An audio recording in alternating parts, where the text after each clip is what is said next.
Borderlands 4 is a problem because people aren't even able to play it. Hey y'all, my videos are usually about the story behind the story. Like, not just who made a game, but who is the team behind the brand. Like bringing up Vince Zampella, the guy who's making the new Battlefield, was the one who put Call of Duty on the map.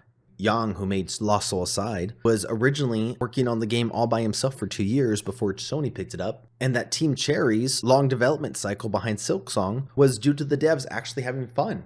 It's really fun for me to do the story behind the story, and I think a lot of you show up for that. Studios are made up of people, and I shed light on who those people are. And to be clear, I will still go over that in today's video. But as I was writing the script and finishing up my research, one thing about Borderlands 4 stood out, and that is its poor optimization. The game launched this morning, and it's getting slammed due to not the gameplay, but because people aren't able to play it. And do you know what's sad? Gearbox spent millions of dollars and hours on this game, and I wanted to talk about the endgame and how much love was spent on the endgame for Borderlands. But instead, I feel like I'm forced to talk about the game optimization. I mean, you can see how much love and effort they put into the endgame for this game. And all this work, it's going to fall flat on its face because game companies are not putting their best foot forward by optimizing for the average consumer. AAA companies at the outset should be looking at what the average gamer is playing on, and not optimizing for these super high-end cards and optimizing for frame gen. I'm bringing this up because Gearbox spent all this time and money on Borderlands 4, and by not starting on who can play this as their initial question, the game sales are going to suffer because of it.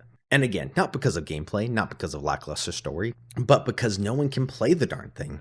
I mean, shoot, the game apparently crashed during a promo with Conan O'Brien. Doing well, actually. For me, this is pretty good. Great. And this gives me a sight, right? No, that's the left trigger. You could hold LB, which is the top thing there.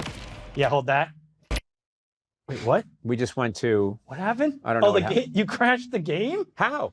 I crashed the game! I've never... That's not a good sign.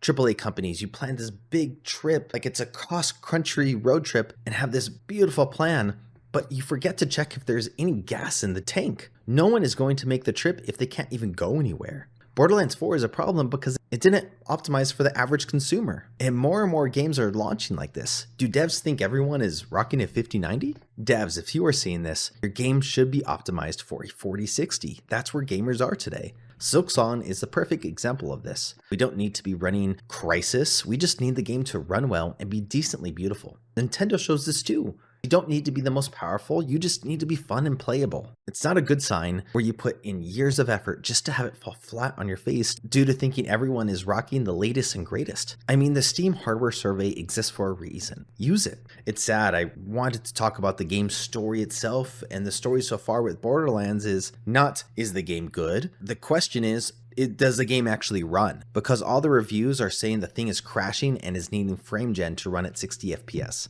Game devs need to lower their expectations for what people have and need to spend more time on optimization. I mean, you can see that in how big these game files are nowadays. I still think some of the most beautiful games came out over a decade ago. I mean, let's look at Final Fantasy XIII and The Witcher. These are beautiful games.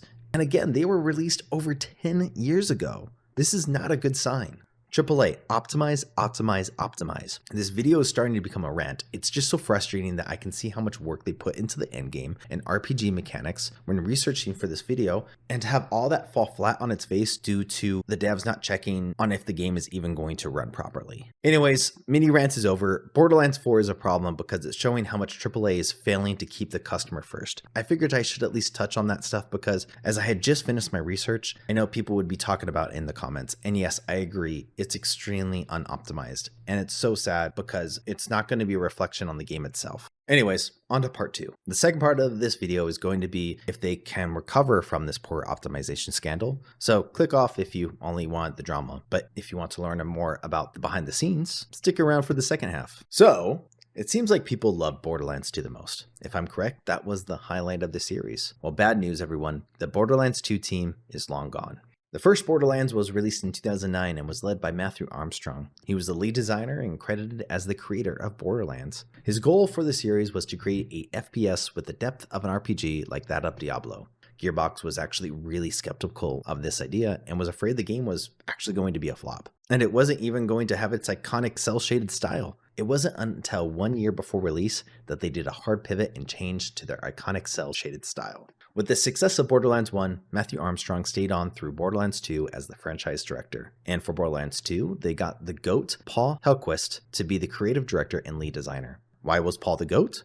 Because he was the lead designer for the original BioShock. During this time, they actually hired a webcomic and fan favorite, Anthony Burch, to be the writer. This was the dude that really gave Borderlands 2 its distinct vibe and great writing everyone loved. A perfect blend of humor and iconic villains like Handsome Jack. Paul did a great job doubling down on everything that Borderlands 1 did well, the mayhem, the RPG mechanics, and giving the game great depth. So, what happened for Borderlands 3? Well, pretty much the leaders responsible for Borderlands 2 left. In 2015, they lost Matthew, the creator of Borderlands, Paul Hellquist, the man that directed the first BioShock and led Borderlands 2, and Anthony, the amazing writer. So, Borderlands 3 was missing the team that made Borderlands.